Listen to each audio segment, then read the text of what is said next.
Napakaganda kapag meron tayo nito guys. Ito yung ating multifunctional electric cooker. Kahit anong lutuin, pwede talaga dyan. Yung capacity niya, 1.8 liters, 600 watts yung power niya. Malakas na rin yan at madali lang din siyang nakakaluto. So hindi na tayo mangangamba kung baka maubusan tayo ng gasol dahil pwede talaga dito.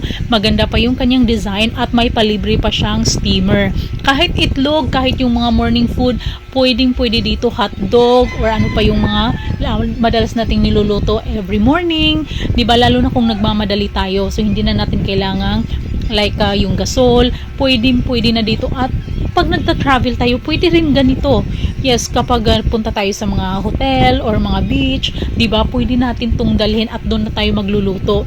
Mas mapapadali pa, mas makaka-save pa tayo. Kaya ano pang hinihintay ninyo? Click nyo na yung yellow basket. Maganda yung quality niyan para maka-order na rin kayo. Mabilis pa yung delivery. Maganda yung